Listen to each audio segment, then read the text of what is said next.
मैं आपको बता दूं कि अगर मैं चुनाव लड़के पार्लियामेंट में पहुंच भी जाऊं तो ये पार्लियामेंट मेरा नहीं है, ये पार्लियामेंट उनका है। ये पार्लियामेंट्री डेमोक्रेटिक सिस्टम मेरा नहीं है, स्वदेशी नहीं, ये विदेशी तंत्र है। और इस विदेशी तंत्र में आप किसी भी अच्छे से अच्छे आदमी को भेज दीजिए, वो वही करने वाला है जो हो रहा है। इसको एक उदाहरण से समझिए। हमारे यहां पता है क्या होता है, और तीसरे सवाल का जवाब भी इसी में आ जाएगा कि ये भाजपा अपनी है कि नहीं। क्या होता है कि ये पूरी की पूरी व्यवस्था एक मोटर गाड़ी की तरह है। आप ड्राइवर बदलते जाते हो लेकिन कार वही चलती जाती है।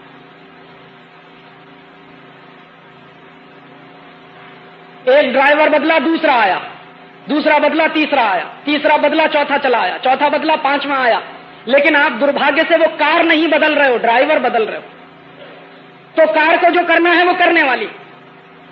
और धीरे धीरे एक दिन आपको ये समझ में आएगा कि अभी तो वो इंडियन ड्राइवर से काम चला रहे हैं, 4-5 साल और रुक जाइए, इंडियन ड्राइवर को निकाल के बाहर कर देंगे, खुद बैठने वाले हैं स्टीयरिंग सीट पे, जो मैंने बताया आपको कि पार्लियामेंट में वो पहुंचने वाले हैं।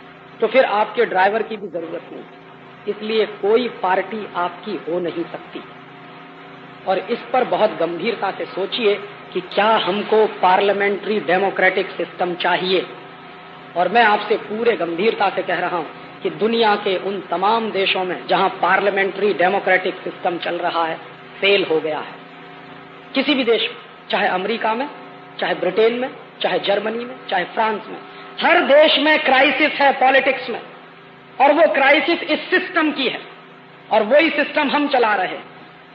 तो इस पार्लियामेंट्री डेमोक्रेटिक सिस्टम में आप बिल्कुल उम्मीद मत करिए कांग्रेस को हटा दीजिए जनता दल आ जाएगा, जनता दल को हटा दीजिए सीपीएम को ले आइए, सीपीएम को हटा दीजिए बीजेपी को ले आइए, काम सबके वैसे ही होने वाले। और नहीं हो तो करके देख लीजिए। गुजरात में तो आपने सारे प्रयोग किए, देख लीजिए आप इसको हमारी आंखों के सामने।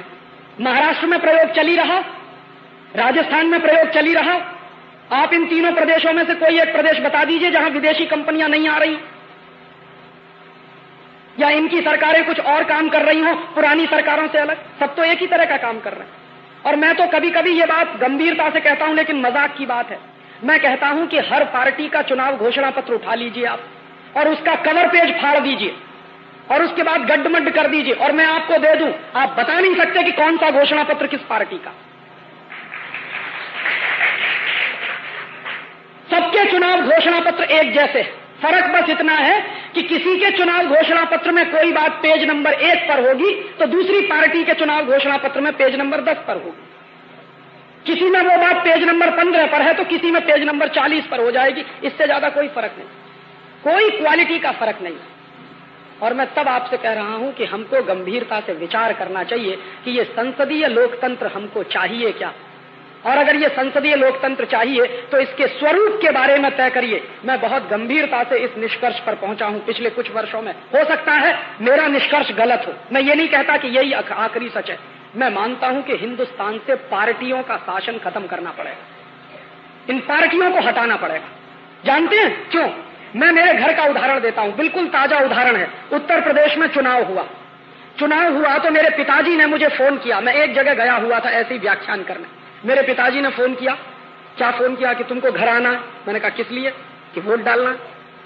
चुनाव आ गया, वोट डालना। मैंने कहा क्यों वोट डाले? कि तुम्हारा बहुत पवित्र काम है वोट डालना। तो मैंने कहा काहे को आए घर पे? तो उस दिन मैं बताऊं आपको कि 35 मिनट मेरे पिताजी फोन पर बात करते रहे एसटीडी से, और मुझको समझाते रहे। अंत में उन्होंने कहा कि तुमको इसलिए आना है कि कांग्रेस को वोट डालना। थोड़ी देर के बाद मेरी मां ने उनके हाथ से फोन छीन लिया। मेरी मां कहने लगी कि तुमको घर इसलिए आना है कि वोट भाजपा को डालना। मेरा भाई भी था उनके साथ वहां फोन पे, तो उसने कहा भैया आपको इसलिए आना है यहाँ पे कि ना हम भाजपा को वोट देना चाहते, ना हम कांग्रेस को वोट देना चाहते, हम किसी इंडिपेंडेंट को वोट देना चाहते। मेरा एक घर है, उस घर में मेरे पिताजी कहते हैं कांग्रेस को वोट डालो, मेरी मां कहती है भाजपा को वोट डालो, मेरा भाई कहता है कि इंडिपेंडेंट को वोट डालो, और मैं कहता हूं कि वोट डालने की जरूरत ही नहीं है, वो पड़ जाएगा वैसे ही।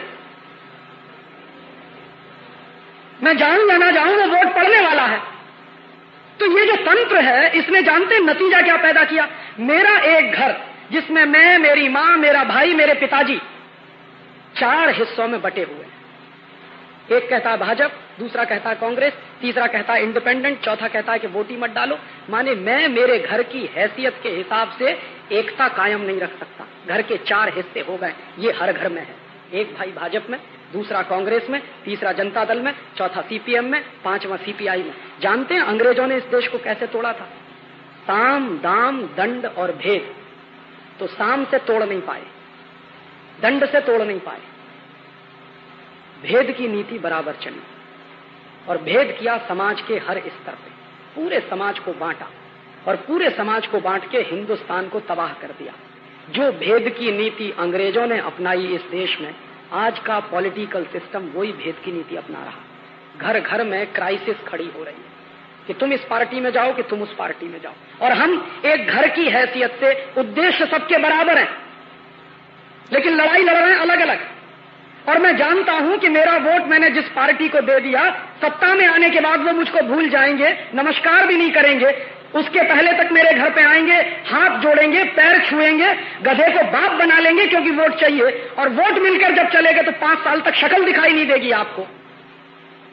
तो ये पॉलिटिकल सिस्टम अपना है नहीं, ये तो अंग्रेजों ने हमको बर्बाद करने के लिए दे दिया। और इस पॉलिटिकल सिस्टम को अगर आप और आगे चलाएंगे तो समाज और ज्यादा टूटेगा। मेरा जो दर्द है वो दर्द ये है कि समाज टूट रहा है, पॉलिटिक्स उस पर चल रही है, समाज में विभाजन हो रहा है, घर घर में टूटन हो रही है, पॉलिटिक्स उस पर चल रही है। और वो पॉलिटिक्स किसी बड़े उद्देश्य के लिए होती तो मेरे समझ में आता। अब सबका उद्देश्य सिर्फ सीमित रह गया है कि किसी तरह सत्ता हासिल कर लो और सत्ता सुख भोग लो। ज्यादा से ज्यादा, उससे ज्यादा क्या है कि हमारे पास ब्लैक कैट कमांडोज हो जाएंगे, वही हमारा स्टेटस सिंबल है। एक बार मिनिस्टर हो जाएंगे, ब्लैक कैट कमांडोज हो जाएंगे, और सब यही कर रहे हैं। इस देश में अगर आप जननेता हो, इस देश के अगर आप लोकनायक हो, तो ये ब्लैक कैट कमांडोज की क्या जरूरत है?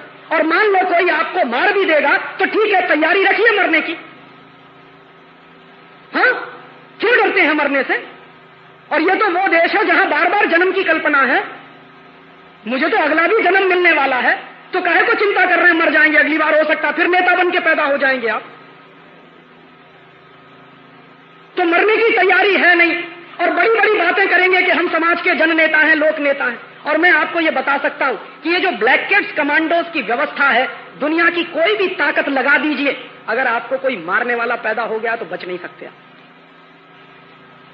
अगर बचाने वाला होता तो इंदिरा गांधी का क्या हुआ? बचाने वाले होते थे तो राजीव गांधी का क्या हुआ? कुत्ते की तरह से मारे गए दोनों के दोनों। तो अगर आपको कोई मारने वाला पैदा हो गया है तो छोड़ दीजिए। और फिर हमारे यहां तो है, जिसको प्रभु रखता है उसको कौन मार सकता, और जब प्रभु ने तय कर लिया है तो आपको बचा कौन सकता? तो इतनी तैयारी रख के काम करिए। भारतीय संस्कृति में मरने से कभी डर नहीं रहा है किसी को, और ये आज सबसे ज्यादा डरपोक नेता पैदा हो गए, ब्लैक कैट्स कमांडोज लेके आगे पीछे घूमते हैं साहब, बड़ा रौब पड़ता है। माने लाखों करोड़ों रुपया बर्बाद करते हैं। ये पार्लियामेंट्री डेमोक्रेटिक सिस्टम के नतीजे हैं। और दुनिया में मैंने नहीं देखा, सारी दुनिया तो मैंने नहीं देखी, लेकिन कुछ देश तो मैंने देखे, किसी भी देश में एमपीज को घर नहीं दिए जाते रहने के लिए। यहां है, महल है उनके पास, किसी देश में नहीं है। ब्रिटेन में नहीं है, फ्रांस में नहीं है, जर्मनी में नहीं है, स्वीडन में नहीं है, अमेरिका में नहीं है। एमपीज को रहने के लिए कोठियां नहीं मिलती सरकार की तरफ से, उनको किराए के घर में रहना होता है या अपने घरों में रहना होता है। ये अंग्रेजों ने व्यवस्था डाली हिंदुस्तान में, और अंग्रेजों की डाली हुई व्यवस्था आज भी चल रही है। एक एक एमपीज के पास 2-2 घर हैं, 3-3 घर हैं। एक घर पार्टी को दे रखा है, एक घर अपने लिए। काहे के लिए भाई? किराए के घर में रहिए। और इनको आप कहते हो कि ये सब समाज से भी तनख्वाह लेके काम करने वाले क्लर्क हो गए हैं सबके सब। ये नेता? अपना टीए बढ़ाना हो, अपना डीए बढ़ाना हो तो पूरा पार्लियामेंट एक हो जाता।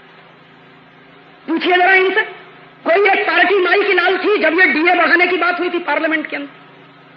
अपने भत्ते बढ़ाने की बात आई थी पार्लियामेंट के अंदर, सारे पार्टीज के एमपी एक हो गए और फटाफट बिल पारित हो गया। और यहां तक नहीं, व्यवस्था यहां तक कर ली है कि अगर आप एक बार घुस गए पार्लियामेंट में तो जन्म जिंदगी आपके नाती पोतों को भी पेंशन मिलती रहे। काहे के लिए भाई? एक तरफ कहोगे कि हम जन नेता हैं, एक तरफ कहोगे हम लोक नायक हैं, दूसरी तरफ तनख्वाह लेके काम करने की स्थिति तुम्हारी बनी हुई है। तनख्वाह लेके काम तो क्लर्क करता है, जन नेता तो नहीं करता इस देश में काम। तो कहें पार्टियां घोषणा करें कि हमारे एमपी तनख्वाह नहीं लेंगे, तो आप कहोगे कि भरण पोषण की व्यवस्था वो हम करेंगे, समाज के लोग करेंगे। इस देश में तो हमेशा से व्यवस्था रही है कि जो समाज सेवा के काम में निकलता है, समाज उसकी व्यवस्था करता है। ये कोई आज की बात थोड़ी है, हजारों साल से यही चला आया इस देश में। जिन्होंने समाज सेवा का काम किया है, समाज ने उसकी व्यवस्था की है। तो ये जो पॉलिटिशियंस कहते हैं कि हम समाज सेवा कर रहे हैं, छोड़िए अपनी सारी व्यवस्थाएं, समाज आपकी व्यवस्था करेगा, आप देश चलाने का काम करिए। लेकिन ये तो सब वेतन भोगी हो गए, भत्ते वाले हो गए। टीएडीए इनके बढ़ने चाहिए ऐसे जैसे दूसरे लोगों के बढ़ते जाते हैं, और बराबर बढ़ते चले जा रहे हैं। अभी नया पे कमीशन बिठा दिया, तो उस पे कमीशन के माध्यम से अधिकारियों की तनख्वाह बढ़ेगी, तो एमपीज एमएलए की भी तनख्वाह बढ़ाने का काम चालू है। ये काहे का पॉलिटिकल सिस्टम? इसलिए दोस्त, मैं इस पॉलिटिकल सिस्टम में जाने का माने इस देश से गद्दारी समझता हूं, इसलिए मैं चुनाव नहीं लड़ता। और मैं आपको एक बात और बता दूं कि चुनाव लड़के पार्लियामेंट में जाके कभी क्रांति नहीं हो सकती। मैंने बड़े बड़े दिग्गजों को देखा, मैंने मेरी आंखों से देखा, जो बड़े बड़े दिग्गज हैं, जो आंखों में सपने लेके क्रांति के, बगावत के, ये और वो, और यही दिग्गज बड़ा झंडा लेके 1977 में पहुंचे थे पार्लियामेंट के। आपको मालूम है बहुत बड़ा आंदोलन हुआ था इस देश में, जेपी आंदोलन, जयप्रकाश आंदोलन, और उसमें बड़े बड़े क्रांतिकारी लोग थे। ऐसे ऐसे क्रांतिकारी लोग थे जो बड़ौदा डायनामाइट केस के अपराधी थे, और इस देश के नौजवानों में सुरसुरी पैदा करते थे। जैसे ही पार्लियामेंट के अंदर घुसे, उनकी सारी तेजस्विता नष्ट हो गई। आज वो किसी काम के नहीं, सिवाय इसके कि इस पार्टी का पल्ला पकड़ो या उस पार्टी का पल्ला पकड़ो। पूरी ताकत उनके जिंदगी की अब इसी काम में जा रही है। ऐसे क्रांतिकारियों को हमने देखा है जो आग उगलते थे जब पार्लियामेंट के अंदर नहीं गए थे, और अब पार्लियामेंट में जाने के बाद मुंह सूख गया है उनका, जवाब नहीं दे सकते हैं उनसे सवाल पूछने से। तो इस पार्लियामेंट में कुछ है नहीं। और जेपी की एक बात मुझे बराबर याद रहती है कि ये पार्लियामेंट में बैठे हुए लोग कुत्ते की तरह से सूखी हड्डियां चूस रहे। तो मैं कुत्ते की तरह से सूखी हड्डी चूसने के लिए पार्लियामेंट में नहीं जाना चाहता। और मुझे भरोसा है कि इस देश में अगर क्रांति होगी तो पार्लियामेंट के बाहर होगी, पार्लियामेंट के अंदर नहीं होगी। पार्लियामेंट के बाहर क्रांति होगी। और मैं ज्यादा नहीं कहता, 1-2 लाख नौजवान मिल जाए कमिटमेंट वाले, जिनको मरने से डर नहीं लगता। और ऐसे नौजवान जिनको मरने से डर नहीं लगता हो, मेरी डायरी में मेरा नाम लिख, अपना नाम मुझे लिख। ज्यादा नहीं कहता, 1-2 लाख चाहिए, इस देश की सारी व्यवस्था बदल जाएगी। ये बिल्कुल मुश्किल काम नहीं।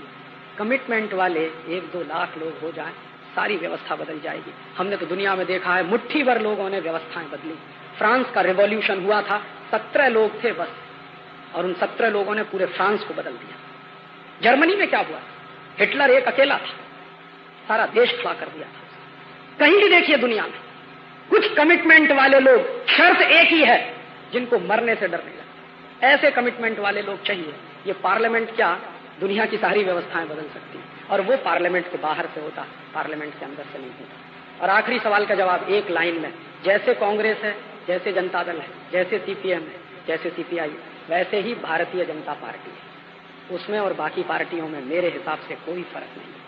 वो भी सत्ता की लड़ाई में वैसे ही शामिल हो गए हैं जैसे दूसरी पार्टियां वाले शामिल हैं। उनको भी अब सत्ता ही दिखाई देती है, ना आदर्श दिखाई देते हैं, ना अपनी घोषणाएं दिखाई देती हैं जो सत्ता के पहले वो करते थे। वहां पहुंच के तो भाषा ऐसी हो गई, आपने देखा है जब पार्लियामेंट में वो 13 दिन की डिबेट चल रही थी, क्या क्या समझौते करने की तैयारी हो चुकी थी एक कुर्सी के लिए। अपनी सारी आइडियोलॉजी उठा के कूड़े में फेंक दिया एक कुर्सी के लिए। ये उनके अंदर भी आ गया है, इसलिए उनमें और बाकी पार्टियों में कोई फर्क नहीं। और मैं आपसे एक निवेदन और कर दूं, आप जितने दिन पार्टियों के चक्कर में रहेंगे उतना ही अपना नुकसान करेंगे, देश का नुकसान करेंगे। इन पार्टियों का चक्कर छोड़ दीजिए, पार्टियों का चक्कर छोड़कर देश के चक्कर में पड़िए। आज इनके लिए पता है क्या हो गया? पार्टी देश से ज्यादा महत्वपूर्ण हो गई। देश नहीं है, पार्टी महत्वपूर्ण। और उसमें क्या है?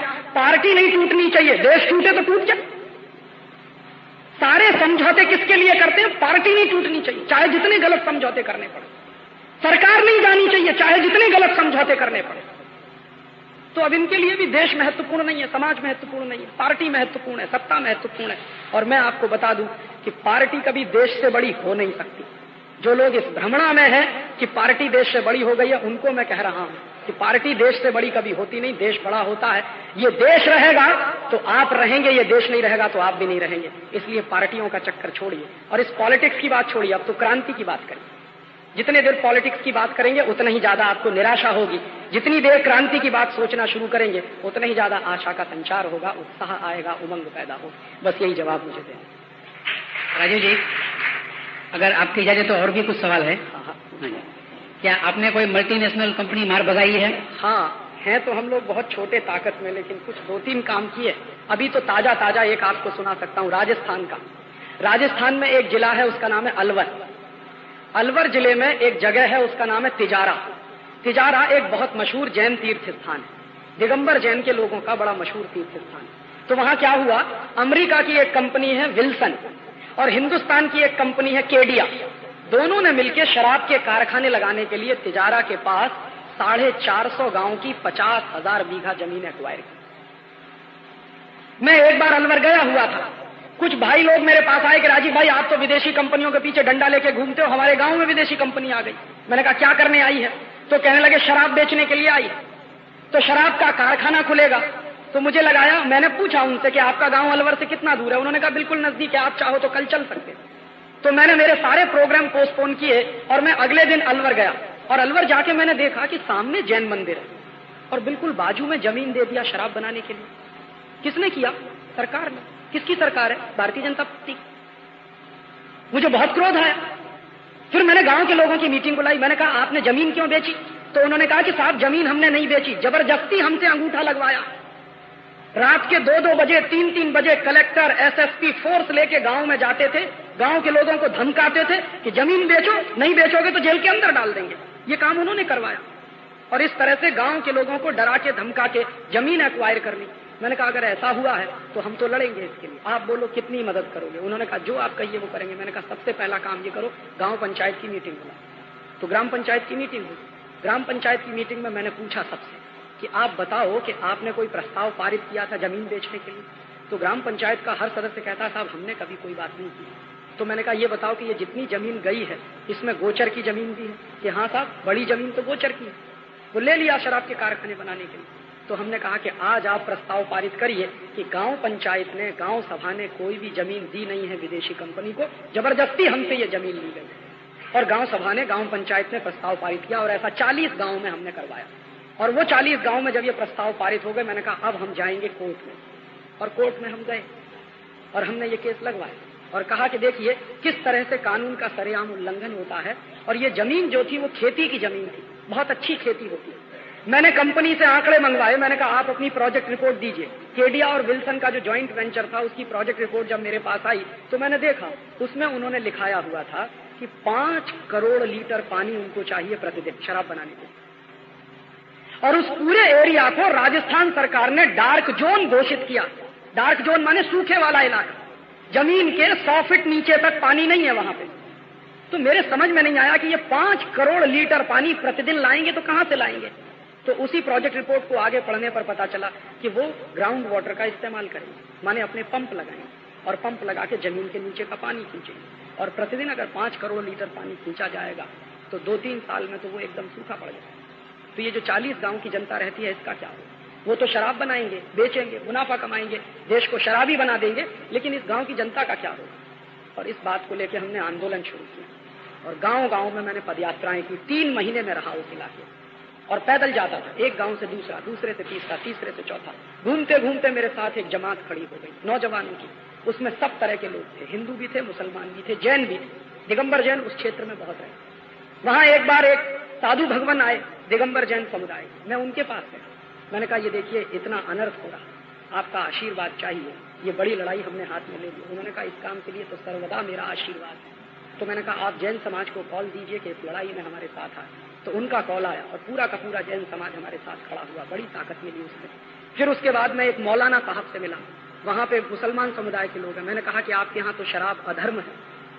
तो उन्होंने कहा कि मैं भी आदेश करूंगा। उन्होंने आदेश किया तो मुसलमान हमारे साथ आए, हिंदू पहले से ही साथ में थे वहां के। और ऐसी बड़ी ताकत खड़ी हुई, 10,000 नौजवानों का संगठन 3 महीने में खड़ा हो गया। और हमने सबसे एक ही बात की, आप जिस पार्टी के हो उसको घर में रखो, अभी ये बचानी है जमीन जो जा रही है विदेशी कंपनी के हाथ। और हर गांव के आदमी का दर्द यही था कि ये जमीन बचनी चाहिए।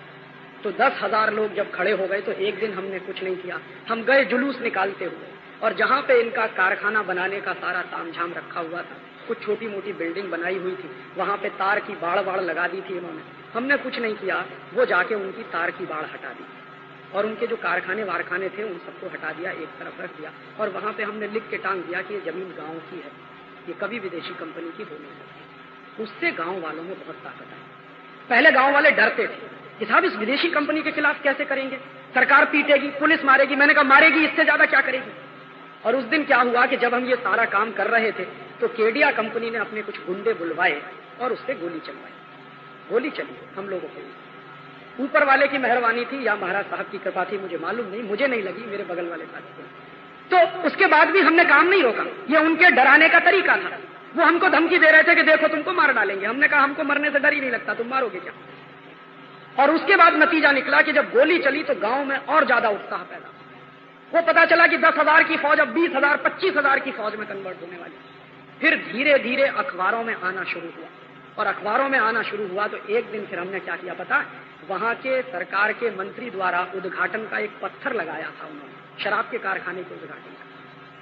हमने कुछ लड़कों को इकट्ठा किया और एक दिन वो पत्थर उठा के फेंक दिया। और जिस दिन हमने वो पत्थर उठाया सारे गांव में हमने ऐलान कर दिया कि आज के बाद ये जमीन हमारी है, हम इस पर खेती करेंगे, फसल बोएंगे, देखें कौन आता है और इसको रोकता है। और हमने गांव में बैरिकेड लगवा दिए कि आज के बाद इस गांव में कोई पुलिस अधिकारी या डिस्ट्रिक्ट मजिस्ट्रेट बिना गांव सभा की परमिशन के घुसेगा नहीं।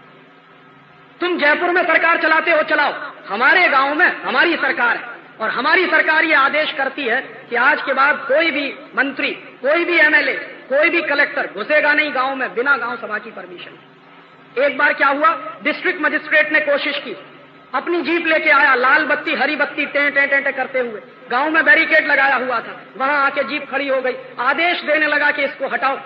गांव की बहनें निकली और एक एक लठ उठाया, मार मार के कार के शीशे तोड़ भागे सब वहां से दुम दबा के। डीएम भागा, उसके पीछे पीछे उसका अर्दली भागा। और गांव वालों ने देखा कि हमारे सामने जब डीएम भाग सकता है तो दुनिया की कोई भी ताकत भाग सकती। उनकी हिम्मत वापस आई और आज नतीजा ये है कि राजस्थान सरकार को वो लाइसेंस रद्द करने पड़े।